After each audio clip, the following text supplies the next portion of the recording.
지난주에는 우리가 그 구약 성경에 나타난 다문화 사회, 또 다문화인들에 대한 어떤 그런 구약 성경의 입장, 또 구약 성경이 말하는 또 이주민과 거류민, 나그네들에 대한 또 대응, 또 이런 부분들을 우리가 살펴봤고요. 오늘은 나눠드린 유인물에 있는 내용처럼 신약 성경으로 본 다문화 사회, 그러니까 사실 그 다문화 사회는 계속 있어 왔습니다. 이제 특별히 이제 이 시대에는 앞서 우리 구약 성경 때부터 말씀드렸던 이제 신자유주의 경쟁 시대, 특별히 이제 제4차 산업혁명이 한참 진행되고 있는 AI로 대표되는 그런 지금 또 새로운 산업화 이제 혁명이 진행이 되면서 신자유주의 경제 또 체제 아래서 이제 다민족끼리 이렇게 오고 가는, 이민족끼리 오고 가는 너무도 이제 그 경제의 어떤 창출을, 이윤 추구를 위해서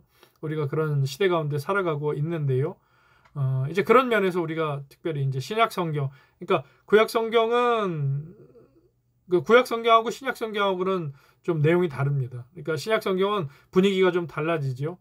그래서 그 이주민, 거류민, 나그네들에 대해서 굉장히 그 포괄적으로, 그러니까 예수 그리스도의 복음이라는 측면에서 그 담이 허물어지고, 그러니까 이방인과 유대인, 또 이방인과 이방인 그 사이에 모든 그 어떤 언어적인, 문화적인, 또 그런 어떤 가치관적인 차이들이 예수 그리스도라는 그 복음의 혁명으로 말미암아 그 세상의 가치들이 무너지고 이 하나님 나라의 가치를 통해서 이 교회라는 공동체가 생겨져 나게 되는 아주 귀한 아름다운 모습이, 이 다문화 사회의 아름다운 모범이 되는 모습이 주어지는 것을 볼 수 있게 됩니다. 우리가 신약 성경을 통해서 본 다문화 사회 나눠드린 유인물 통해서 우리가 함께 공부를 쭉 해 가겠습니다. 한국 사회에 거주하는 이주민이 이제 곧 300만 명, 지난해에 260만, 그러니까 2019년도 그 총 인구 조사를 통해서 260만 명이 확인이 됐는데 이제 곧 300만 명 시대가 된다고 하죠.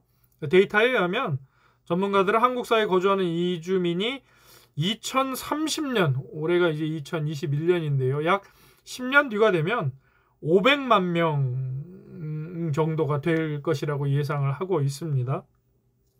코로나가 시작된 이후에 지난 1년 6개월 동안 조금 줄었어요. 사실 그러니까 코로나 이전에는 거의 매년 연평균 8%씩 이 다문화 이주민들이 있었는데 코로나 이후에 1년 6개월 동안은 뭐 거의 반 이하로 급격하게 지금 줄은 상태입니다. 그리고 우리 전체 인구의 2030년이 되면 전체 인구의 지금 3% 내지 4% 보는데요.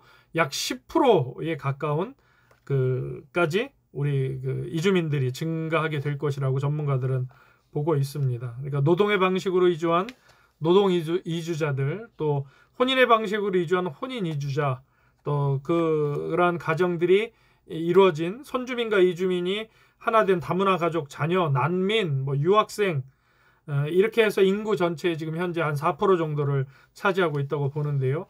낯선 나라에서 이주민으로 살아간다는 것은 경제적, 사회적, 또 문화적 경계와 장벽을 넘을 수 없는 아주 용기를 필요로 합니다. 그러니까 쉬운 말로 저와 여러분이 영어를 조금 해요. 조금 합니다. 조금 한다라고 가정을 했을 때 미국 그 영어권에 가서, 나라에 가서 어떤 가이드가 없이 우리가 그곳에서 자유여행을 한다고 생각을 하시면 뭐 일주일이 됐든 한 달 살이를 하든가 그런 어떤 생활을 하게 된다라면 매우 힘든 부분이 있을 거예요.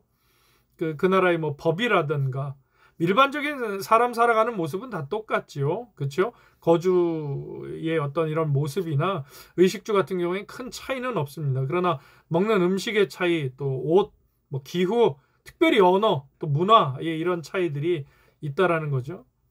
그런 차이로 인한 아주 당혹스러움, 특별히 언어가 안 될 때는 더 힘들죠. 예. 그러니까 그런 우리가 이제 선진국이라고 하는 나라들에 가서 겪는 어떤 그런 어려움들이 이제 지금 우리가 뭐 개발도상국이다, 후진국이다 얘기하는 그런 제3세계 국가들이, 특별히 동남아시아권에 있는 국민들이, 이주민들이 우리나라에 와서 겪는 그런 어려움, 또 그런 좀 힘든 부분들이 있다라는 것을 우리가 알아야 한다라는 거죠. 어쨌든 이제 뭐 난민, 유학생, 이주민, 선주민과 더불어 살아가는 다문화 사회는 한국 사회, 한국 교회 모두에게 이제 큰 도전과 지금 과제를 주고 있는 게 사실입니다. 자, 우리가 신약 성경을 읽어보면요, 우리가 구약 성경보다는 사실 신약 성경을 조금 더 많이 접하게 되는데, 여러분도 구약보다는 그 신약이 좀 더 오히려 쉬울 것 같습니다. 자, 구약 성경과 달리 신약 성경은 유대인과 이방인이 하나의 공동체를 이루는 그 공존의 모습을 보여줍니다. 그게 참 큰 감동이지요. 그러니까 구약 성경만 하더라도 율법 아래서 이주민과 이스라엘 백성들, 하나님이 택한 선민 이스라엘과 그에 대한 이주민들의 어떤 그런 장벽, 또 어떤 그 율법에 의해서 이렇게 나눠지는 부분들이 있었지만, 그런 것이 신약 시대에 와서는 그 교회라는 예수 그리스도의 복음이라는 안에서 같이 하나의 공동체를 이루는 모습을 우리가 보게 된다라는 거죠. 유대인과 이방인이, 또 유대인과 사마리아인이 하나의 신앙 공동체 안에서 더불어 살아가기 위해서 노력했던 흔적들을 우리가 그 신약 성경 내용에서 볼 수 있게 됩니다. 그래서 다문화 사회를 맞이하는 한국 사회와 한국 교회에도 그러한 성경의 신약의 이러한 내용들이 큰 지혜를 제공해 준다라는 거죠. 신약 성경에는 아주 많은 여러분 다문화 흔적이 있습니다. 그러니까 뭐 쉽게 얘기해서 우리 유인물에 있지만, 어린 시절 예수님은, 또 예수님의 부모인 마리아와 요셉이 그 이집트로, 그 헤롯의 그 유아살해 명령이 떨어지고 잠시 그 이집트로 이주해서 이주민 생활을 했던 것을 성경은 적고 있지요.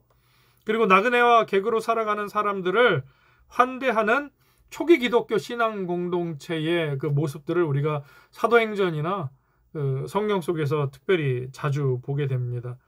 자비를 베푸는 사마리아 사람의 이야기, 또 수로보니게 여인, 오늘 이제 우리가 함께 성경 말씀을 통해서 이 다문화 사회, 신약 성경 속에 있던 다문화 사회의 어떤 그런 모습들을 생각해 보려는데요. 수로보니게 여인의 그 어떤 창의적인 예수님에 대한 그 답변들, 우리 이런 것들을 볼 수 있습니다. 그래서 초기 기독교 신앙 공동체가 이 인종주의적 태도를 극복하기 위해서 정말 많은 애를 썼구나 하는 것을 우리가 신약 성경을 통해서 알 수 있게 됩니다.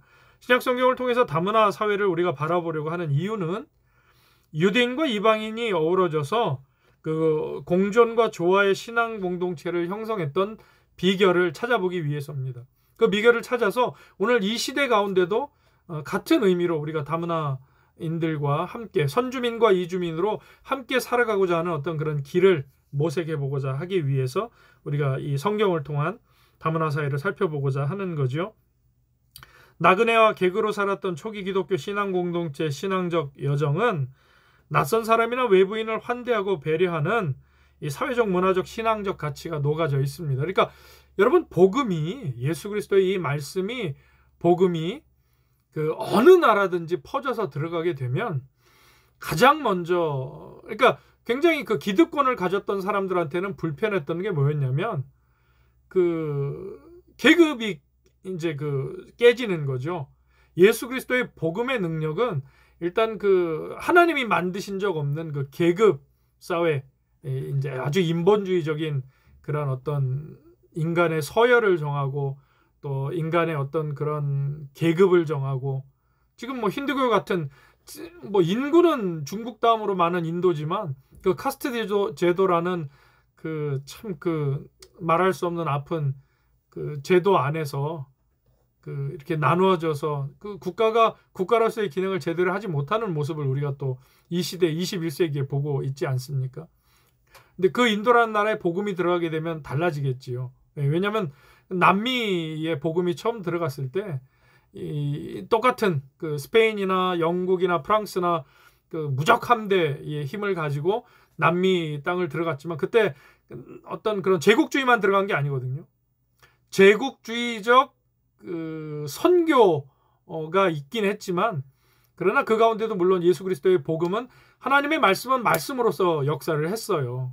그래서 인디오들, 소수민족들, 그 나라에 이 복음을 갈망했던 많은 사람들과, 그리고 또 그 당시에는 이제 그 강대국들이라 말하는 제국주의 나라들이 그곳에 들어가서 이제 그 착취하고 유린하는 가운데서도 이 복음이 또 그 가운데 꽃을 피우고 그 열매를 맺는 모습들을 역사 가운데 또 보여주는 것도 사실입니다. 그러니까 복음에는 그러한 능력이 있습니다. 하나 되게 하는,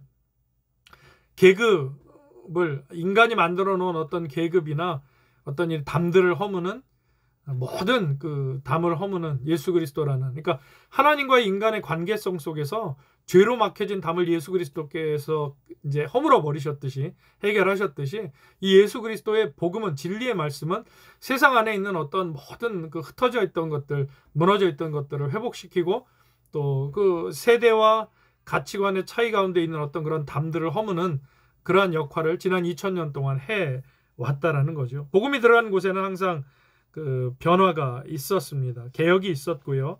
달라짐이 있었습니다. 그리고 참 그 신약 성경에서 우리가 또 하나 그 특별하게 볼 수 있는 것은 그러니까 신약 성경에서 신앙 공동체의 지도자가 될 수 있는 자격 가운데에 나그네를 환대하는 덕목이 있다라는 거예요. 디모데전서에 있는데요. 여러분 성경을 한번 찾아볼까요? 디모데전서입니다. 우리 그 다문화 사역 우리 교육은 성경과 같이 함께 하는 공부입니다. 예, 성경 같이 보셔야 됩니다. 디모데전서 3장 1절에서 3장 1절입니다. 거기 보시면 감독과 집사의 자격이라고 있는데요. 1절에서 2절까지의 말씀. 그러니까 지금 무슨 얘기하고 있냐면 신앙 공동체의 지도자가 될 수 있는 자격 가운데 나그네들을, 즉 이방인들을 환대하는 덕목이 담겨 있었다라는 거예요. 초창기 교회 지도자들의 덕목에는, 지도자를 뽑을 때 덕목에는 저가 나그네들을 환대하느냐라는 덕목이 있었다는 얘기를 지금 드리고 있는 겁니다. 디모데전서 3장 1절에서 2절의 말씀. 미쁘다 이 말이여 곧 사람이 감독의 직분을 얻으려 함은 선한 일을 사모하는 것이라 함이로다. 그러므로 감독은 책망할 것이 없으며 한 아내의 남편이 되며 절제하며 신중하며 단정하며 그 다음 나그네를 대접하여 가르치기를 잘하며 라는 덕목이 있어요. 이 감독을 뽑는, 초창기 교회 지도자를 뽑는 가운데는 나그네를 잘 대접하는 덕목이 있었다라는 거죠. 자, 또 요한 3서 1장 5절에서 8절 말씀. 신약성경 거의 뒤쪽에 있지요. 요한 3서 1장 5절에서 8절 말씀입니다. 예, 제가 읽어드리겠습니다. 사랑하는 자여, 내가 무엇이든지 형제 곧 나그네 된 자들에게 행하는 것은 신실한 일이니 그들이 교회 앞에서 너의 사랑을 증언하였느니라. 내가 하나님께 합당하게 그들을 전송하면 좋으리로다. 이는 그들이 주의 이름을 위하여 나가서 이방인에게 아무것도 받지 아니함이라. 그러므로 우리가 이 같은 자들을 영접하는 것이 마땅하니 이는 우리로 진리를 위하여 함께 일하는 자가 되게 하려 함이라. 아멘. 예. 그러니까 무슨 말씀인지 아시겠죠?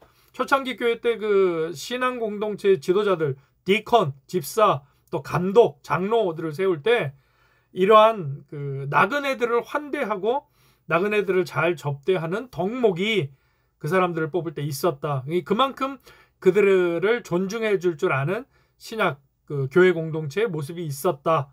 예, 이 얘기를 지금 하고자 하는 겁니다. 다문화 사회를 맞이하는 한국 교회는 이렇게 신약 성경에 나타난 나그네를 환대하는 지도자의 덕목에 또 주목할 수 있어야 한다라는 거죠. 자, 신자유주의 세계화와 연관해서 우리가 이제 그 신약 성경 속에 나타나고 있는 신약 성경에서, 우리가 구약 성경에서도 그 이제 두 가지 우리 그 단어를 통해서, 그러니까 너크리와 게르라는 단어를 통해서 그 이방인을 어떻게 분류하고 하는지 우리가 지지난주에 봤는데요. 오늘은 예수님께서 말씀하신 그 신약 성경의 어떤 에피소드, 사건들을 몇 가지를 얘기하면서 그 신약시대 사회, 교회 공동체 안에 또 예수님의 사역 가운데 이 이주민과 나그네와 거류민들을 어떻게 대했는지를 우리가 함께 생각해 보려고 합니다. 첫 번째는 마가복음 5장 1절에서 20절에 있는 귀신 들린 사람, 예, 그 거라사 군대 귀신의 군대 귀신 사건, 예, 그 사람을 치유하신 이야기를 통해서 살펴보려고 하고요. 또 마태복음 20장의 포도원 일꾼 비유, 아침 6시에 나오니와 오후 6시에 나오니, 그러나 똑같이 한 데나리온을 공급하는 그 내용으로 우리가 또 살펴보려고 하고, 마지막으로는 마가복음 7장의 수로보니게 여인과 예수님의 대화에서 이주민 여성에 대한 이해를 우리가 좀 함께 해보고자 합니다. 자, 신약성경에 나타난 이주민, 신약성경과 이주민 용어입니다. 여기 뭐 여러 가지 그 헬라어랑 그 이렇게 나와 있는데요. 그러니까 요거는 여러분이 이렇게 좀 예습으로 읽어도 보셨겠지만 간단하게 넘어가겠습니다. 이제 구약 성경 구약 성경에서는 노크리와 게르, 근데 이 게르가 이제 주로 쓰이는데 난민이라는 뜻이 있다고, 그렇게 해석이 되는 게 맞다고 지지난주에 말씀을 드렸는데요. 마찬가지입니다. 신약 성경에 나타난 이주민과 관련된 용어는 나그네, 거류민, 외국인, 외인 뭐 여러 가지가 있습니다. 그래서 보시면은 저기 표시된 대로 나그네라는 용어가 마태복음, 뭐 사도행전, 에베소서, 디모데전서, 디도서, 히브리서, 베드로전서, 요한 3서에 이르기까지 한 20여 차례, 또 거류민이라는 단어가 베드로전서에 1회, 외국인은 3회, 나그네 대접은 3회, 또 이 정도로 그 나그네와 거류민, 뭐 이주민, 외국인이라는 그 여러 가지 몇 가지 표현이 나오는데요. 나그네라고 번역된 헬라어가 크세노스라고 쓰여 있지요. 14번이 있습니다. 자, 둘째로 나그네와 거류민으로 번역한 헬라어 파레피데모스라는 단어가 있고요. 이 사람들은 특별히 파레피데모스는 자신의 나라와 고향을 떠나서 낯선 곳에서 살아가는 사람들. 그러니까 이 시대에 그 제3세계 국가에서 온, 동남아시아에서 온 이주민들이 사실 이 파레피데모스에 해당이 되는 거죠. 자, 셋째, 또 나그네로 번역되어지는 파라이코스라는 부분이 있는데, 여기는 다른 나라로 이주해서 사는 사람들 가운데 시민의 권리를 갖지 못하는 임시 체류자들, 그러니까 불법 체류자들 같은 어떤 그런 성격을 가진 이들도 그 신약 초창기 교회 시대에 있었다라는 겁니다. 자, 넷째로는 그러한 나그네를 대접한다는 의미로 디모데전서, 뭐 베드로전서, 디도서에 쓰인 펠럭세노이라는 헬로어가 있는데요. 자, 여러분, 크세노스, 파레피데모스, 파로이코스, 펠럭세노이라는 이 네 단어는 뭐 이 단어를 외우시라는 게 아니고요. 이 단어들이 이렇게 나그네와 거류민, 또 외국인, 외인, 뭐 다양한 표현이, 그러니까 그 대상에 대한 아주 그 다각도의 이해가 있었다라는 그 얘기를 지금 드리고자 하는 겁니다. 신약 시대에는 그냥 외국 사람, 뭐 미국인이면 요즘처럼 뭐 양키, 뭐 일본 사람이면 외놈 이렇게 표현하는 것처럼 그런 식의 어떤 그 차별적인 시각이 아니라 그 사람들의 생활의 형편과 처지와 여러 가지를 고려하고 배려한 그러한 거기에 합당한 이런 단어들이 있었다는 지금 그 얘기를 이 부분으로 얘기를 드리는 거예요. 그렇게 세분화했다.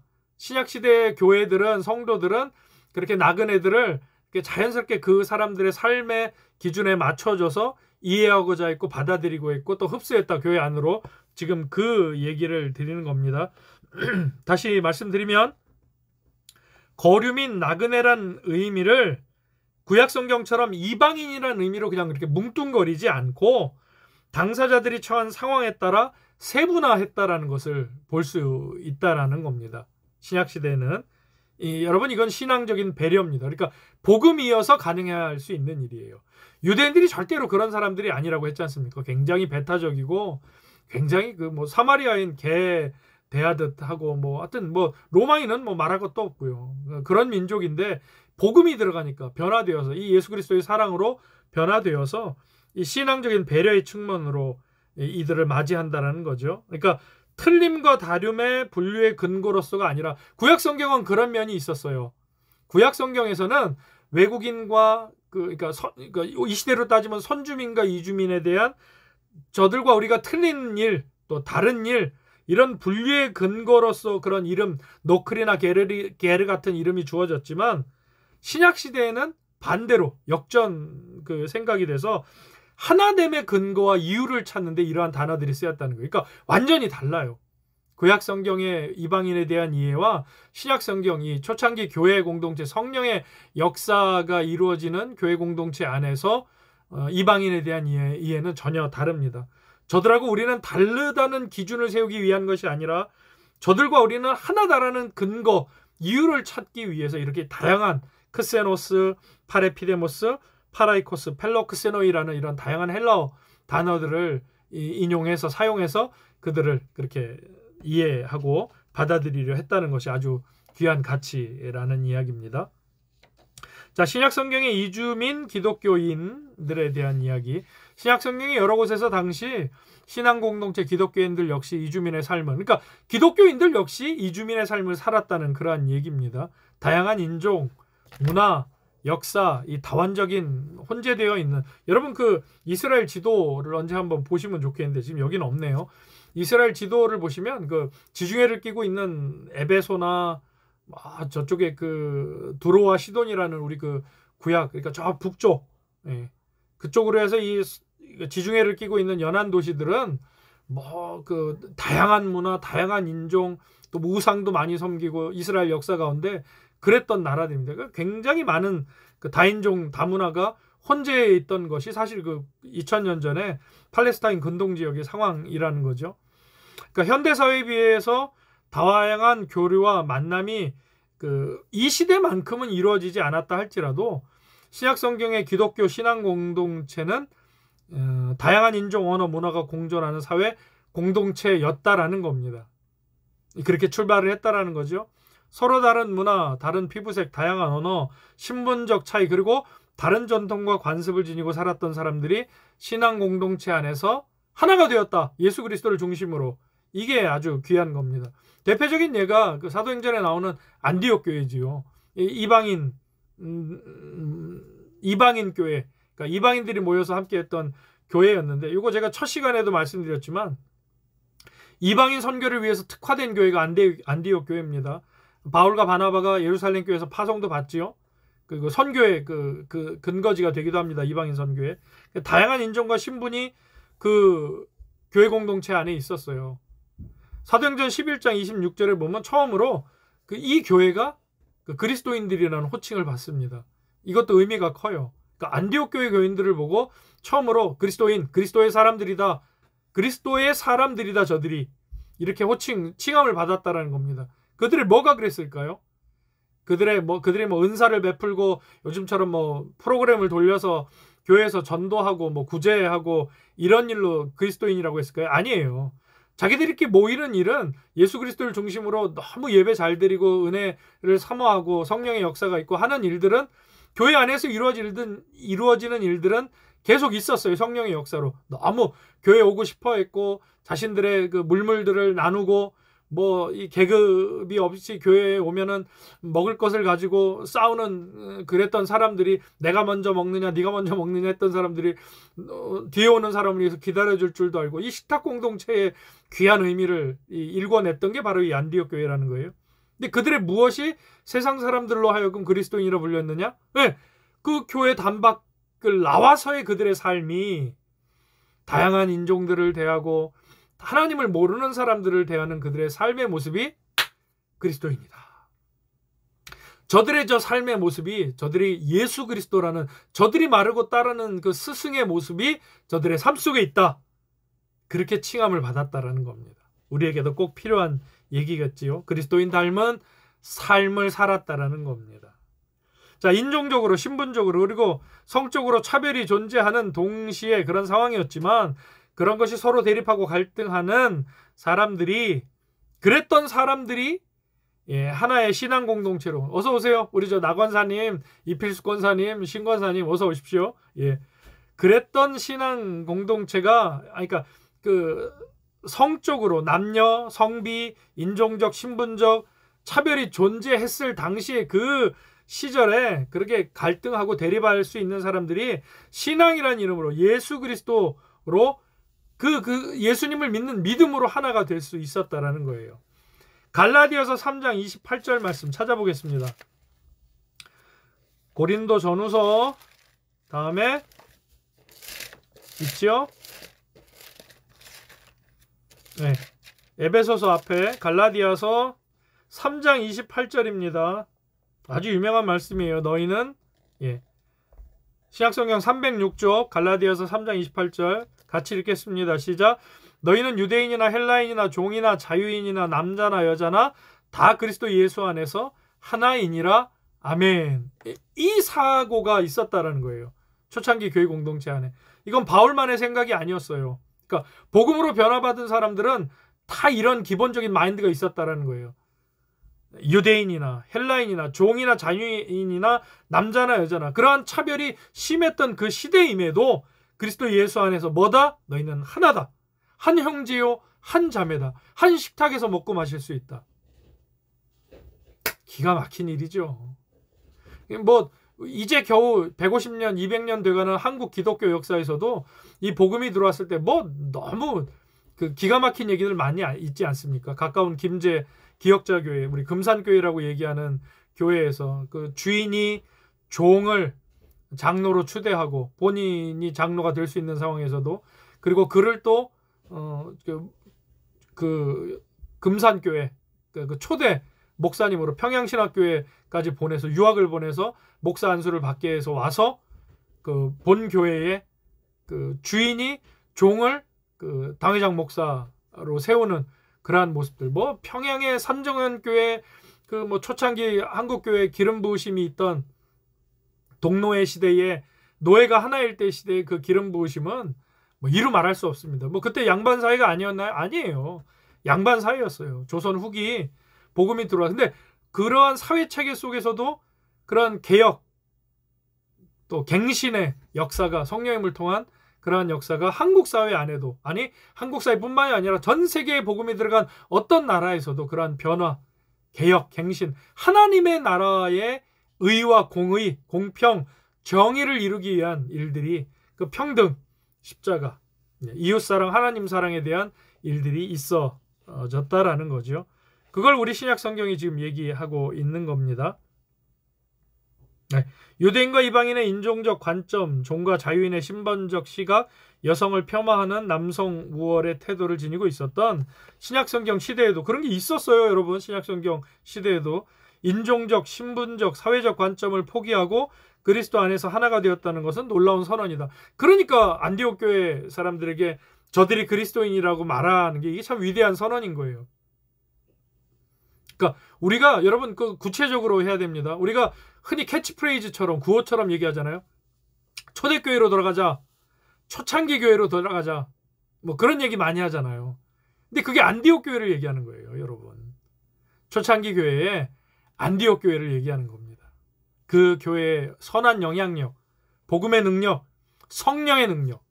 그걸 사모하자라는 거예요. 뭐 초창기 교회 무슨 뭐가 특별해요. 초창기 교회가 성령의 역사를 따르는 그게 특별했다는 거예요. 그걸 따라가자는 거죠. 자, 그 다음 패러그래프. 자, 편협한 배타주의, 민족주의를 당시에도 넘어설 수 있는 것은 기독교 신앙 공동체가 예수 그리스도 안에서 하나라는 인식의 전환. 그러니까 교회 울타리 안에 들어와 있는 성도들도 마찬가지지만 더 이 위대한 복음이 위대하고 기독교 교회 공동체가 위대한 것은 그 교회 울타리 너머의 세상을 향해서도 포용할 수 있는 위대한 힘을 예수 그리스도로 말미암아 갖게 되었다라는 거예요. 아니 내 식구, 여러분 그 내 팔로 안을 수 있는 내 식구를 내가 사랑하는 거야 당연한 일 아니겠습니까? 이리남중교회 성도들이 이리남중교회 성도를 사랑하는 건 그건 당연한 거죠. 그거 뭐 크게 자랑할 일입니까? 당연한 일인 거죠. 근데 그 당연한 일을 이 시대의 교회들이 하지 못하니까 사실 이제 어려움이 있는 거지만 교회 공동체 안에 성도들을 사랑하고 아끼고 돌보고 하는 것은 그건 당연한 일입니다. 근데 그거는 당연한 일인데 그 너머에 그것도 위대한 일인데 그 교회라는 울타리 밖에 있는 세상의 영혼들에 대해서도 똑같은 마음으로 포용과 그리스도의 사랑으로 고린도전서 13장에 그 예수 그리스도의 사랑으로 완전한 아가페의 사랑으로 세상을 향해 도전하며 나아갔다라는 거예요. 그런 도전에 세상이 무너졌다라는 거예요. 로마가 무너졌다라는 거예요. 그 예수 그리스도의 사랑 안에, 아가페 안에. 그게 초창기 교회의 위대함이라는 겁니다. 신약 성경에 나타난 초기 기독교 신앙 공동체의 구성원들은 자신들을, 그러니까 이게 있었어요. 그게 뭐냐면 참 이게 또 귀한 건데 초창기 신앙 공동체, 교회 공동체들은 자신들이 나그네요, 외국인이요, 거류민이라는 그런 인식을 갖고 있었어요. 그러니까 여러분 이게 사실 부활 신앙입니다. 그러니까 이 땅이 부활 신앙이자 여러분 부활 신앙이 재림 신앙이거든요. 이 둘은 따로 가는 게 아니에요. 부활 신앙이면 그게 곧 재림 신앙인 거예요. 예수님이 부활하셨다라고 믿는 것은 그 예수님이 하나님의 우편에 올라가셨다가 하나님의 때 하나님의 방법으로 재림의주로 다시 오신다는 것을 믿는 믿음이에요. 종말론이 아니고요. 예.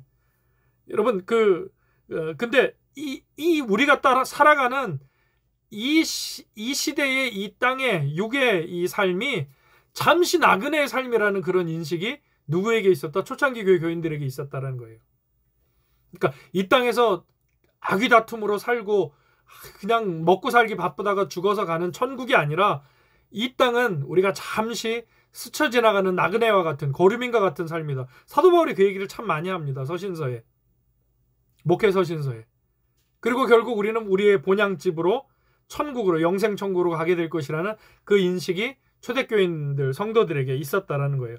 에베소서 2장 19절 제가 읽어드릴게요. 그러므로 이제부터 너희는 외인도 아니요 나그네도 아니요 오직 성도들과 동일한 시민이요 하나님의 권속이라. 예. 이방인들을 향해서 이렇게 얘기를 해줬던 게 초창기 교회 교인들이에요.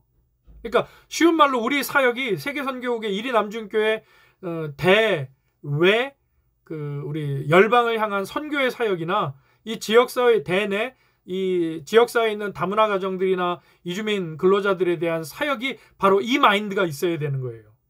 너희는 하나님의 권속이라. 하나님의 형상을 닮은 하나님의 생기와 생명을 똑같이 입은 그러나 얼굴 생김새가 다르고 이 피부색이 다른 그 차이만 있을 뿐이지 인종의 차이만 있을 뿐이지 너와 나는 똑같은 하나님의 자녀들이고 백성들이다라는 그러한 인식으로 이 사역이 되어야 한다라는 겁니다. 그러한 인식이 초창기 교회 교인들에게 있었다. 그래서 초창기 교회가 위대했고 지금까지 2000년이 지난 지금도 우리가 초창기 교회를 닮아야 합니다. 초대교회로 돌아갑시다 라는 얘기를 한다라는 거예요. 지금 그 얘기를 하고 있는 겁니다. 자, 성도들이 초창기 교회 성도들이 자신들을 향해서 나그네 외국인 거류민이란 용어를 썼다는 것은 다시 말씀드립니다. 세상에 잠시 머물고 살아가는 이집인과 같은 존재로 자신들을 그리스도인들이 인식을 하고 있었다는 얘기입니다. 여러분 낯선 곳에서 임시로 또는 영구적으로 살아가야 하는 외국인, 거류민 그리고 나그네는 인종적, 신분적, 사회적 다양성 속에서 하나의 신앙 공동체를 형성해야만 했습니다. 그래서 나온 말이 하나님의 가족, 또 하나님의 권속, 에베소서 2장 19절 같은 경우에 보면은 하나님의 가족, 즉 권속이라는 말이 있어요. 그러한 이방인들, 나그네들이 다 하나님의 권속이다, 가족이다 라는 이 아주 엄청난 인종을 초월하고 언어를 초월하는 그러한 선언이 이미 초창기 교회 성도들 사이에 있었다라는 거예요. 신약 성경에 나타난 초기 기독교 신앙 공동체의 구성원은 피부색, 인종, 계급, 성별에 관계없이 모두가 다 동일한 무엇이다? 하나님의 가족이라고 말했다는 거예요. 새로운 결속을 위해서 형성된 하나님의 가족은 그렇게 모인 교회 공동체는 차별, 편견 그리고 불평등이 없이 하나님의 백성이라고 불려질 수 있는 모든 사람을 포함시키는 것이었어요. 이게 바로 복음의 진정한 가치죠. 근데 자, 생명과 인권을 존중하는 다문화 사회. 자, 마가복음 5장 1절에서 20절 말씀드린 것처럼 자, 귀신 들린 거라사 땅에 군대 귀신 들린 사람을 치유하신 이야기입니다. 자, 잠깐 살펴볼까요? 여러분 잘 아시는 얘기인데. 자, 거라사라는 이방 지역에서 무덤에 살고 있는 귀신 들린 사람의 모습은 한마디로 우리가 이 사건을, 이 치유 사역을, 예수님의 이 치유 사역을 다문화와 연결해서, 다문화 사역과 연결해서 우리가 함께 생각을 해보고자 하는 겁니다. 자, 귀신 들린 사람의 모습은 한마디로 이 어둠에, 그러니까 세상의 억압과 속박으로 고통당하고 있는 사람의 모습을 보여주고 있다는 거죠. 자, 귀신 들린 사람은 악한 영에 사로잡힌 사람으로 생명과 정의를 거스르는 거대한 힘에 핍박을 받고 있다라는 것을 상징합니다. 그러니까 이 거대한 힘이라는 것을 알 수 있는 표현이 군대, 레기온이라고 표현하니 군대 귀신, 그 이름을 가졌다고 서술하는 것에서 알고 있다라는 거죠. 그러니까 로마의 사단 병력, 보통 4천에서 6천 명의 그 병력이 되어 있는 이 군대 귀신 레기온에 사로잡혀 있는 그런 엄청난 어둠의 힘에 사로잡혀 있는 자유를 속박당한 외세에 의해서 지금 그 내용이 이 본문에서 나오고 있다는 겁니다. 쇠사슬과 쇠고랑에 묶여서 무덤에서 살아가는 귀신 들린 사람을 억압하는 거대한 힘은 결국 상상할 수 없는 제국의 힘, 그러니까 로마의 힘, 또 이런 것하고도 연결할 수 있다. 그렇게 주석하시는 분들도 있습니다. 이 내용을 그 자유주의 신학자들 중에서는 그 예수님의 완전한 치유 사역으로 보기보다 그 당시에 어떤 그러니까 그 조금 이제 좀 과한 해석이긴 한데요. 이것이 실제로 있었던 일이 아니라 그 로마와 유대인과의 어떤 그런 관계 속에서 그런 것을 모티브로 한 어떤 비유다. 그렇게 마가가 적고 있다. 뭐 이렇게 또 해석을 하는데 사실 그건 좀 과한 해석인 것 같습니다. 네, 그렇게 또 근데 보기도 한다라는 겁니다. 자, 신자유주의의 세계화는 빈부의 격차를 심화시켰고 자신의 나라에서 일자리를 찾지 못하는 수많은 사람들이 국경을 넘어서 이주하도록 내몰았지요. 그렇죠? 예. 중국이라는 나라에서 저임금에 20년 전부터 그 나라에다 온갖 공장 짓고 그렇게 해서 메이드 인 차이나 전 세계 어딜 가도 있는 메이드 인 차이나가 넘쳐나게 만들고 그래서 그렇게 중국의 그 사막화가 진행이 되고 막 오폐수가 서해로 쏟아져 나오고 하는 일들이 그게 뭐 중국만의 잘못이다. 중국이 경제 발전을 하는 과정 가운데서 있어진 일이 아니에요. 전 세계 책임이에요. 중국의 외국계 열사 공장이 몇 개인데요. 그 저임금을 쓰기 위해서. 이제 그랬던 것이 다시 이제 동남아로 이 신자유주의 경쟁 체제가 되면서 중국이 이제 입지가 강해지면서 위안화의 힘이 생겨지면서 미국이 중국을 견제하게 되고 또 중국이 미국을 견제하면서 이제 공장들이 중국에 있던 공장들이 이제 동남아시아로 이렇게 흩어져가는 그런 시대가 지금 이 시대라는 거죠. 그래서 신자유주의 세계화는 빈부의 격차를 심화시켰습니다. 더불어서는 공존이라는 가치보다 이제 효율과 이윤 더 많은 관심을 보이는 이 신자유주의 세계관은 자본과 이주의 연결고리를 강화시켰다는 거죠. 그러니까 이윤, 철저하게 돈, 이윤을 따라가는 이주를 가능하게 했다라는 겁니다. 이제 그 결과 그렇게 돈을 따라서 이주하게 된 이주민들, 약소국들의 이주민들은 이제 더 큰 고통을 당하게 되었다라는 거죠. 그러니까 마가복음 5장의 본문은 이 같은 현실을 우리가 다문화 사회라는 이 사회 속에서 직시할 수 있도록 하는 그런 어떤 또 좋은 근거를 제공해 준다라는 겁니다. 자, 귀신 들린 사람을 억압하고 있던 군대 귀신은 2,000마리의 돼지떼로 이동하게 되고 결국 물속에 빠져 죽는 결과를 가져와요. 여러분 이 얘기 잘 아시죠? 예수님께서 그 군대 귀신들에게 명해서 너희를 어떻게 할까? 그랬더니 저 돼지들에게 보내주십시오. 그래서 돼지들에게 보내서 돼지가 다 그 군대 귀신이 그리 들어가서 다 그 빠져 죽게 되는 물에 빠져 죽게 되는 역사가 일어납니다. 근데 이 광경을 보는 사람들의 반응을 여러분 한번 잘 보십시오. 2,000마리나 되는 돼지떼의 죽음과 그 손실에만 집중을 한다는 거예요, 사람이. 신자유주의 경쟁, 예, 아주 그 이 시대의 철저한 그 모습이죠. 자본주의, 예, 만몬주의 시대를 살아가는. 그러니까 귀신 들렸던 자가 그 귀신에서 자유를 얻고 어둠에서 해방이 되었다라는 이 사람을 먼저 보는 게 아니라 2,000마리나 되는 돼지떼가 저렇게 손해를 봤다. 그걸로 사람들이 놀래요. 그게 오늘날 우리들의 모습이라는 얘기입니다. 귀신의 억압에서 해방된 사람에 대한 관심은 나중이에요. 사람의 생명이나 인권에 대한 관심보다 경제적 손실이나 이윤에 집중하는 사람들의 모습은 이 시대의 현실도 똑같이 반영하고 있다는 겁니다. 귀신으로부터 벗어나 온전하게 된 사람에 대한 관심보다 2,000마리의 돼지떼의 손실에 주목하는 사람들이 이 모습이 무척 대조적으로 보인다는 거죠. 근데 유일하게 한 분, 예수님은 이 귀신 들린 사람, 이 치유받은 사람에게 집중하시지요. 우리가 닮아야 할 모습은 바로 그 모습입니다. 한 사람이 생명이 갖는 가치를 돈으로 환산할 수 있을까요? 없지요. 한 마리의 어린 양, 99마리도 귀합니다. 이미 그 울타리 안에 들어와 있는 한 99마리의 양도 귀한 양이에요. 그런데 그 울타리로 들어오지 못한 잃어버린 한 마리 양을 누가 귀하다 하신다? 하나님께서 귀하다 하시는 거예요. 신자유주의 세계화의 결과, 효율, 이윤을 극대화하기 위해서 사람의 생명이나 인권이 무시되고 배제당하는 경우가 마치 이 마가복음 우리가 보고 있는 이 거라사 군대 귀신에 씌었던 사람이 치유를 받았지만 사람들은 이 치유받은 이 억압과 고통을 당했던 사람에게가 아니라 이 군대 귀신이 옮겨간 돼지들 그 손해를 오히려 더 걱정하고 근심하는 모습을 보여준다라는 겁니다. 그 모습이 신자유주의 경제시대 이 시대에도 고스란히 나타나고 있다는 얘기를 지금 드리고 있는 겁니다. 귀신 들린 사람을 해방시키는 예수님은 경제 가치가 생명 가치를 우선하고 대신할 수 없음을 알려주셨고, 사람의 생명과 인권이 그 무엇보다 소중하다고 예수님께서는 알려주고 계십니다.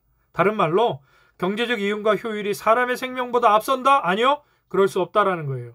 경제적 이윤과 효율이 사람의 생명과 가치보다 앞설 수 없다라는 것을 예수님은 이 마가복음 거라사 군대 귀신 이 치유 이적을 통해서 또한 우리에게 다문화 사역에 임하는 저와 여러분에게 말씀해 주고 계시다라는 사실입니다.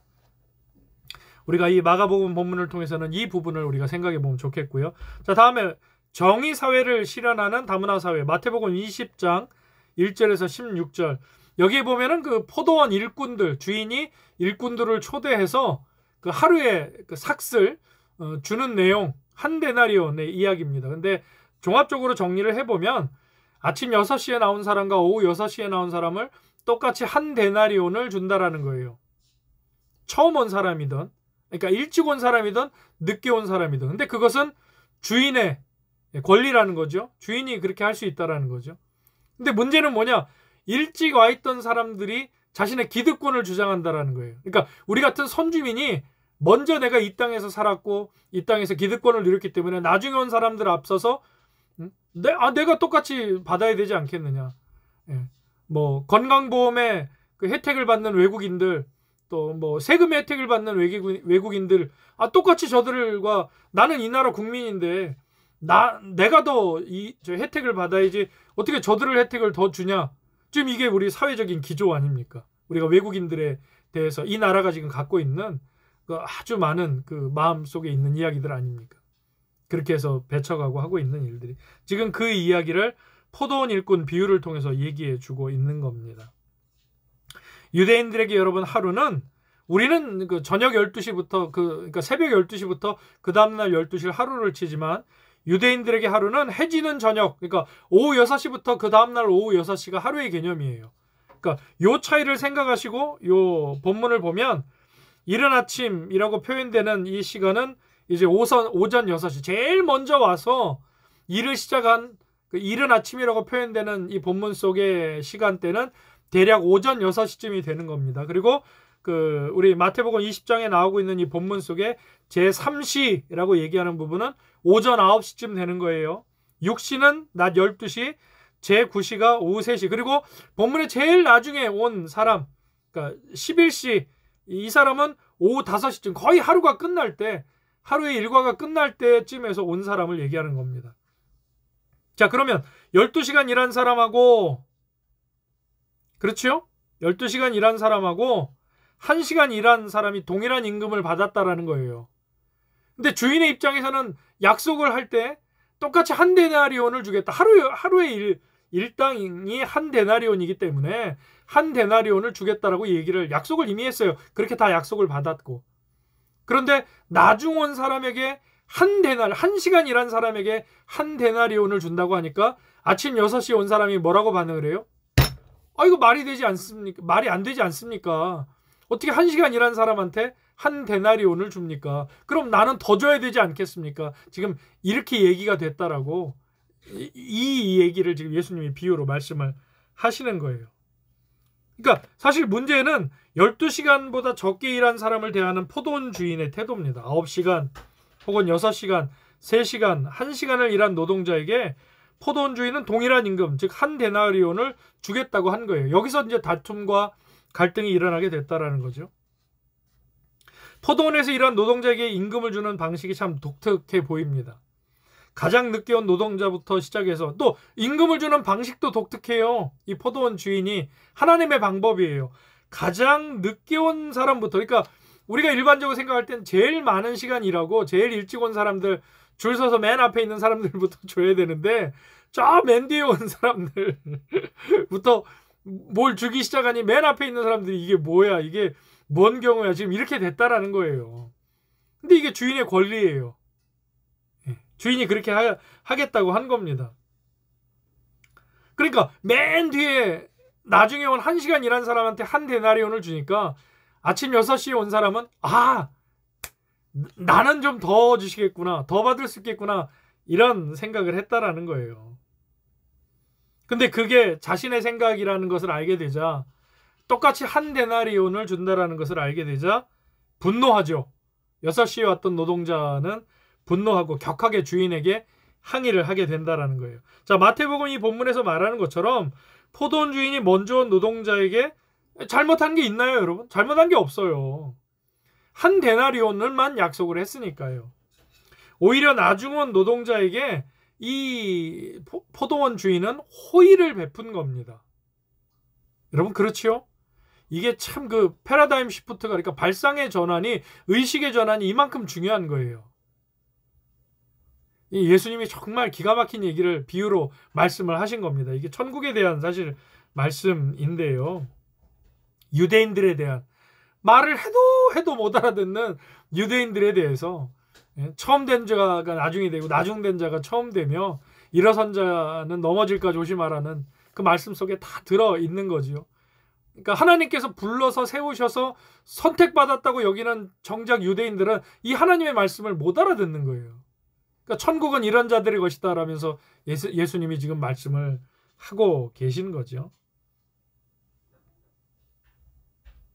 자, 나중 온 노동자에게 호의를 베풀었을 뿐인데 주인은, 자, 그러면 먼저 온 노동자는 이 주인의 호의에 왜 반대하면서 격렬하게 반대하는 것일까? 자, 여기서 우리가 이제 우리 그 다문화 이 시대를 살아가는 우리의 어떤 그런 중요한, 우리가 신앙적인 덕목을 하나 발견할 수 있다는 거죠. 자, 더불어 살아가는 공존이라는 가치가 우리 지역사회와 공동체 안에서 가능한가? 라는 이 이제 질문이 가능해지게 되는 겁니다. 자, 포도원에서 아침 일찍 먼저 온 노동자는 1시간 일한 노동자가 한 데나리온의 임금을 받는 것을 보면서 속으로 더 받을 수 있을 것 같다라고 기대를 했다라고 했어요. 자신들이 정당하게 받게 될 임금보다 더 받으려고 뭘 부린 거예요? 욕심을 부린 겁니다. 그럴 줄 알았던 거죠. 자신들보다 기회가 늦게 주어진 사람들에게 더불어 살아갈 수 있는 기회를 제공하는 것이 여러분 진정한 의미의 정의예요. 다시 말씀드립니다. 여러분, 나눠드린 유인물에 있어요. 자, 자신들보다 기득권을 누릴 수 있고 누려야 된다고 생각하는 자신들보다 기회가 늦게 주어진 사람들에게 오히려 더 더불어가게 살아갈 수 있는 기회를 제공하는 것이 어떤 면에서는 하나님의 나라의 공의에 가깝다라는 거예요. 그게 정의라는 겁니다. 본문에서 먼저 온 사람들은 이와 같은 정의를 제대로 이해하지 못했던 거예요. 그러니까 동의하지 못하지요. 화를 내지요. 자신이 받을 수 있는 정당한 몫의 임금을 받는 것 외에 더 받으려는 탐심을 걷어낼 수 있는 용기가 이 신자유주의 시대에 과연 가능한가 하는 이야기를 하고 있는 겁니다. 이거 아주 깊은 우리가 이게 토론이 가능하다면 이 한 가지의 토론을 가지고 이 신자유주의 경쟁 체제 아래서 자신이 받을 수 있는 정당한 몫의 임금을 받는 것 외에 더 받으려는 탐심을 뒤에 온 사람을 위해서 포기할 수 있느냐? 이거 아주 여러분 얘기거리가 되지 않겠습니까? 단지 1시간 일한 노동자가 3시간 혹은 6시간, 12시간 일한 노동자와 마찬가지로 한 데나리온의 임금을 받는다라는 것. 이게 이 신자유주의 시대에 어떻게 여러분 용납이 되고 이해가 될 수 있겠어요? 자, 한 데나리온은 노동자의 하루 일당인 동시에 노동자 하루의 생계비예요. 이게 여기가 중요합니다. 기회가 먼저 주어졌든 혹은 기회가 주어지지 않아서 마음을 졸였든 모든 사람은 생명의 소중함을 동일하게 인식하고 공유해야 한다라는 거예요. 즉 기회가 주어지지 않은 사람들, 기회가 주어지지 않을까 걱정하며 마음을 졸이는 사람들을 연민의 마음으로 바라보는 것이 곧 누구의 마음이다? 하나님의 마음이며 그것이 곧 하나님의 정의임을 나타내는 것이 이 다문화사의 관점에서 보는 우리가 지금 함께 봤던 이 마태복음 20장에 나오고 있는 포도원 주인 일꾼의 이 비유에서 우리가 생각해 볼 수 있는 거라는 겁니다. 그 뒤에 내용은 여러분이 좀 같이 꼭 읽어봐 주시면 좋겠고요. 요거는 봐야 되겠네요.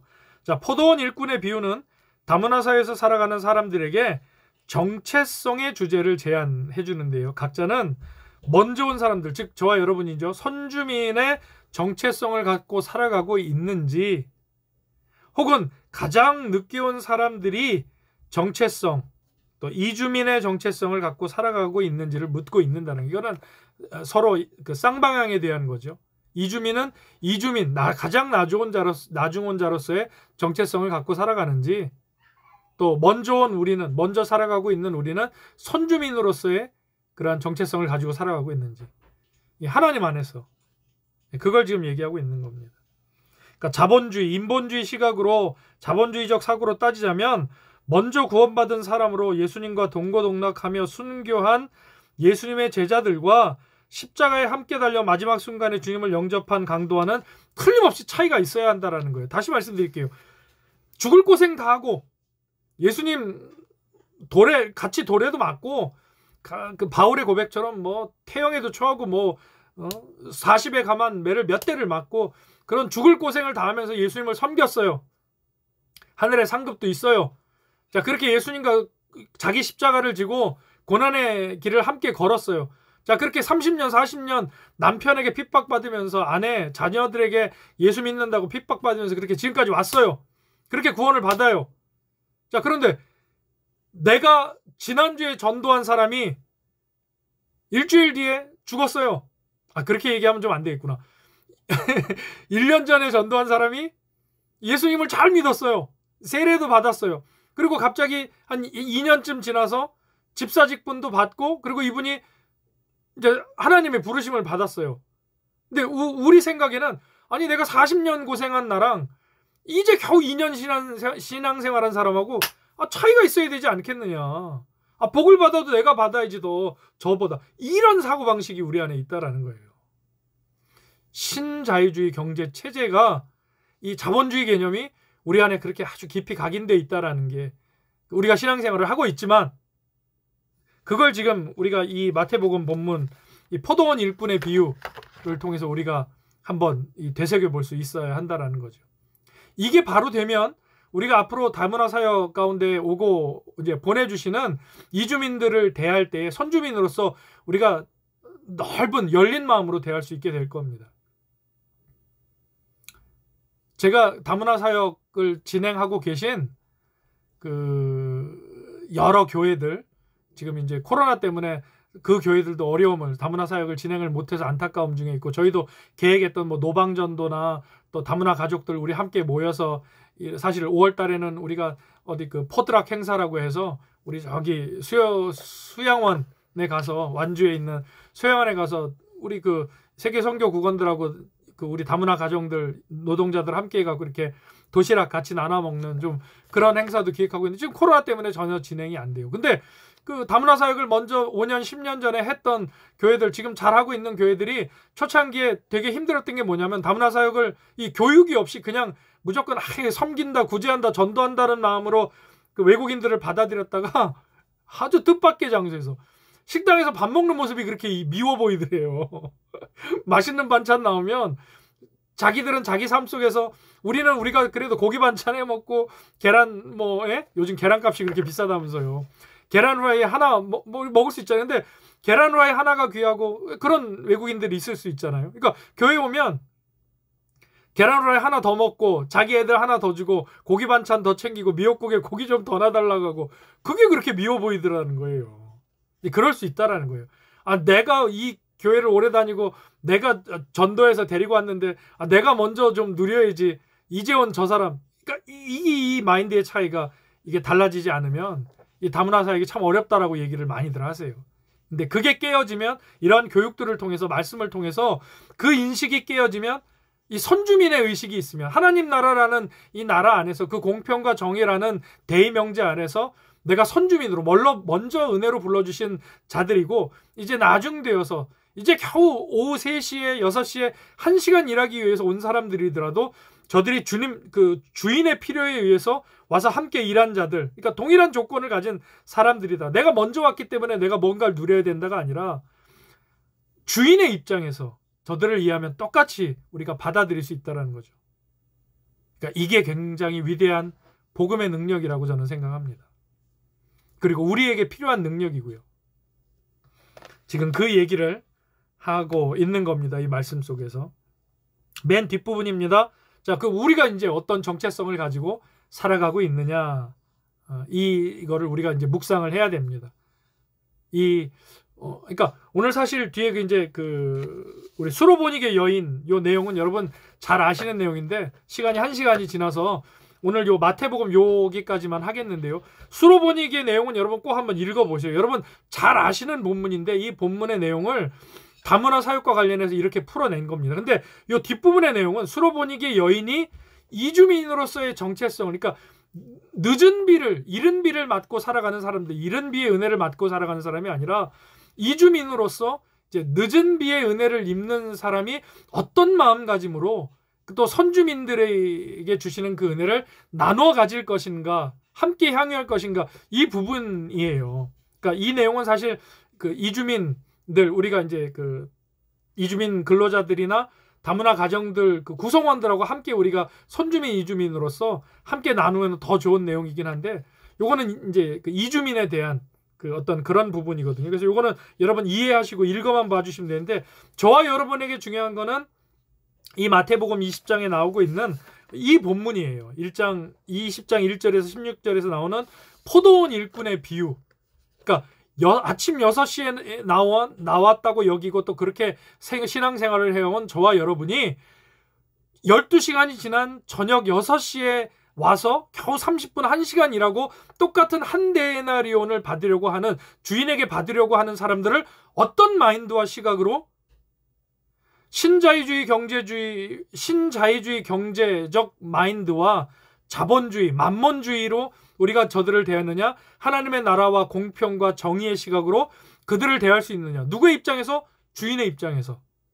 이 차이가 이 사역을 가능하게 하고 하나님의 나라를 가능하게 하는 그 기준이 된다라는 거예요. 그러니까 이게 우리에게는 중요해요. 내가 어떤 정체성을 가지고 그렇게 살아가고 있는가. 이건 솔직히 또 다문화 사역만이 관계된 게 아니죠. 우리가 하다못해 전도하고 선교하는 일에도 우리가 무슨 마치 선을 베풀듯이 아주 뭔가 이렇게 위에서 이렇게 내려다보면서 뭔가 이렇게 자비를 베푸는 것 같은, 내리 깔고 보면서 그런 선교 전도 아니잖아요. 아유, 저 지옥 갈 것들을 우리가 이게 아니잖아요. 그게 우리의 전도와 선교의 정체성이 아니잖아요. 똑같은 상황에서, 그러나 먼저 불러주신 그 은혜로 말미암아 선주민으로서의 은혜로, 먼저 은혜에 들어오게 불러주신 그 은혜로 우리가 뒤에 오는 12시간 뒤가 됐던 3시간 뒤가 어떤 그 주인의 마음으로 그들에게 똑같이 한 데나리온, 이 구원이 이루어지는 일에 있어서 우리가 함께 주님의 마음으로 기뻐하고 그 일을 격려하고 독려하는 그 마인드가 우리에게 다문화 사역 중에도 또 우리가 구원을 이 땅 가운데서 이뤄가는 삶을 살아가면서도 필요하다는 것을 오늘 이 마태복음 20장 포도원 일꾼의 비유를 통해서 우리가 꼭 생각해보고 또 묵상하는 시간이 되면 좋겠습니다. 그리고 수로보니게 여인, 우리 마가복음 7장 24절에서 30절의 내용은 이제 이주민 여성이 유대인, 그러니까 예수님이 주인의 상에서 떨어지는 부스러기를 먹나이다, 이 여인의 믿음을 보시고 이제 여인의 딸을 고쳐주시는데, 이러한 자세가 또 이주민들에게는 필요하다라는 거예요. 당연히 아니 당신들이 얘기하는 하나님 나라의 공의와 정의로 우리를 대하지 말이야, 이게 아니라는 거예요. 또 이 부분은 또 우리 이주민들에게 교육이 또 필요한 부분이라는 거죠. 그래서 요 뒷부분은 여러분이 꼭 한번 읽어봐 주시면 좋겠고요. 자, 마지막 4번. 3번을 넘어서 4번입니다. 다문화 사회를 위한 신약 성경의 대안 읽고 같이 끝내겠습니다. 성경의 근거에서 자신의 정체성을 점검하고 방향과 목적을 설정하는 교회와 신앙 공동체는 다문화 사회를 준비하면서 분명히 대안적 관점을 발견할 수 있을 겁니다. 있게 될 거라는 거죠. 나그네와 객이라는 정체성을 갖고 저와 여러분이 나그네의 환대를 적극적으로 실천했던 초기 기독교 신앙 공동체의 기독교인들은 공존과 조화의 지혜를 잘 보여주고 있다는 거죠. 유대인과 이방인이 한데 어울리는 것이 쉽지 않았던 당시의 시대적 배경에서 하나의 신앙 공동체를 형성하고 더불어 살았던 모습에서, 그러한 초대교회의 위대한 모습 속에서 한국교회는, 또 우리 이리 남중교회는 다문화적 공존의 흔적을 발견할 수 있어야 한다는 거예요. 이방인을 비방하고 모욕하는 것을 주저하지 않았던 유대인들이, 그러한 그들이 이방인과 함께 같은 밥상에서 먹고 마시는 교제를 나누는 놀라운 변화가 누구를 통해? 예수님을 통해 가능하게 되었다라는 겁니다. 인종적 장벽이나 성별의 구분이나 계급적 한계를 극복하고 공존하고 조화롭게 살아갈 수 있는 비결은 편견과 차별을 폐지하고 모든 사람을 존재 그 자체로 인정해 주었던 예수님의 삶과 가르침에 근거해야 한다는 거예요. 다시 인종적 장벽이나 성별의 구분이나 계급적 한계를 극복하고 공존하고 조화롭게 살아갈 수 있는 비결은 그런 패러다임 시프트는 의식의 전환은 편견과 차별을 폐지하고 모든 사람을 존재 그 자체로 하나님의 형상으로 생기와 생명으로 이루어진 똑같은 하나님의 형상 자체로 인정해 주었던 예수님의 삶과 그분의 가르침에 근거할 때 가능해진다. 이거 꼭 오늘 우리가 기억해야 합니다. 갈라디아서 3장 28절 너희는 유대인이나 헬라인이나 종이나 자유인이나 남자나 여자나 다 그리스도 예수 안에서 뭐다? 하나이니라. 이게 신약 시대 초창기 교회 공동체의 위대한 정체성이었어요. 그래서 본인들 스스로를 나그네다, 거류민이다, 이 땅에서 잠시 살다 가는 사람들이다. 우리가 가야 할 곳은 저 영원한 천국 본향집이다. 육신의 장막집이 무너지면 하늘 영원한 장막집으로 가야 한다라는 그러한 소망을 안고 이 땅에서 살아갔다는, 이 땅 것에 매이지 않고 그것의 진리 안에서 자유하며 살아갔다라는 거죠. 자, 다문화 사회를 맞이하는 한국 사회와 한국 교회는 이제 신약 성경의 근거에서 다문화적 인식을 이제 다시 한번 우리가 고쳐 나가야 한다라는 겁니다. 낯선 사람들, 나그네와 객으로 살아가는 이주민, 난민과 또 유학생들 있는 모습, 유학생들 더 많이 올 거예요. 오게 될 겁니다. 있는 모습 그대로 존중하고 받아들이는 태도가 우리들에게 먼저 요구가 된다는 거죠. 그러니까 우리가 먼저 받아들일 수 있어야 돼요. 그러니까 온 그들에게 변하라가 아니라 수로보니게 여인처럼 니들이 먼저 변해야 하지 않겠느냐가 아니라 이게 공통적으로 같이 가야 되는 건데 선주민인 우리가 먼저 이러한 마인드, 이러한 자세가 된다면 그들 역시도 수로보니기의 여인처럼 주인의 상에서 떨어지는 그 부스러기라도 먹고자 하는 그러한 나중된 자의 겸손한 마음 역시도 가능해진다라는 거예요. 예. 네, 오늘 우리가 이제 함께 우리 강의는 마치고요. 예. 함께 생각하기 여러분 있죠? 당신의 이웃의 다문화 가정 이주민 여성이 이사를 왔다. 그녀에게 당신은 어떤 도움을 줄 수 있을까요? 여러분 요거 한번 꼭 생각해 보시고 한번 적어 보시면 좋겠습니다. 이 유인물들 여러분 잘 모아 놓으세요. 나중에 우리 다문화 사역 교육 끝나고 난 다음에 요거 가지고 계신 분들이 출석하셨다. 여기 또 이렇게 댓글도 적고 하시지만 예, 요걸로 인정할 겁니다. 예, 그래서 이거 꼭 여기 이렇게 뭐 묵상의 제목들 내용들이 있는 거는 여러분 꼭 해보시기 바랍니다. 여러분 옆집에 다문화 가족이 이사를 왔어요. 다문화 이주민 여성이 이사를 왔습니다. 자, 그에게 어떤 도움을 줄 수 있을까? 한번 생각해 보면 좋지 않을까요? 또 두 번째, 당신의 지인이 이주민 여성과 또는 남성과 결혼하려고 한다. 당신이 그 상대방에게 여러분의 지인인 남성과 여성에게 다문화인과 우리 이주민과 결혼하려는 그에게 어떤 조언과 말을 해줄 수 있을까? 이것도 한번 생각해 보시면 좋을 것 같습니다. 마지막으로 이주민 근로자나 다문화 가정에 다가가는 일 중에 가장 어려운 일이 뭐가 있을까? 요 고민도 한번 해보시고, 이러한 내용들은 우리가 이제 코로나가 괜찮아져서 하나님이 괜찮게 해주시겠지요. 하여튼 믿고 계속 기도하고 있습니다. 하나님의 긍휼을 구하며. 그래서 우리가 대면에서 이제 교육이 시작되게 되면 이러한 내용들은 우리가 지난 우리 수업이었어도 꼭 한번 이야기를 나누려고 합니다. 네, 그래서 꼭 한번 함께 해주시면 좋겠습니다. 수고 많으셨고요. 오늘도 이제 다다음 주에 5월 8일이 되겠죠. 예, 5월 8일 토요일에 또 네 번째 시간을 갖도록 하겠습니다. 우리 네 번째 시간부터는 이제 다문화인들에 대한, 그러니까 우리가 신약 이제 개론을 했고요. 그 다음에 구약 성경, 신약 성경에서 본 다문화 사회에 대해서 이해를 했고, 이제 실제적인 다문화 인들을 우리 이주민 근로자나 또 이주민 여성들, 다문화 가정들을 이해하는 그러한 실제적인 내용들을 같이 좀 공부하려고 합니다. 그리고 이제 그때는 영상 자료들도 우리가 먼저 좀 이렇게 일주일 전에 우리 밴드, 세계선교국 밴드에 올려서 먼저 보고 그 부분에 대해서 피드백도 하는 시간을 갖고 그렇게 하려고 합니다. 예. 오늘도 수고 많으셨습니다. 오늘 앞서에 비해서 조금 인원이 오늘 덜 들어오셨는데요. 녹화된 영상을 또 오후나 주중에 이렇게 보실 분들이 또 있어요. 많이 그러니까 지난주도 전체 계산해 봤더니 총 우리 그 세계선교국 밴드에 계신 50명이 지금 그 밴드에 등록이 계획이신데 그분들 가운데 20여 명이 이 영상을 보셨더라고요. 물론 그 밴드 50명 중에 지금 그 우리 교인이 아닌 분도 있고 뭐 그런 분들도 있습니다. 그러나 그 이제 그 인원이 조금씩 더 이제 늘어갈 거라고 저는 믿습니다. 그래서 이 사역이 몇 사람의 사역, 이 다문화 사역은 몇 사람의 사역이 될 수 없어요. 전 교회의 사역이 되어야 합니다. 그래야 선교적인 교회, 우리가 소망하고 우리가 나아가고자 하는 그 선교적인 교회가 우리의 사역 속에서, 특별히 세계선교국의 이 사역 속에서 시작이 된다라는 그런 우리 귀한 일에 우리가 첫 그 디딤돌을 놓고 첫 걸음을 뗀다라는 우리가 그 자부심도 가지고 긍지도 가지고 이 사역과 교육에 임하시면 참 좋겠습니다. 하나님이 여러분을 위로하시고 격려하시고 힘주시고 지혜 주실 줄로 믿습니다. 긴 시간 수고 많으셨습니다. 네, 수고 많으셨습니다.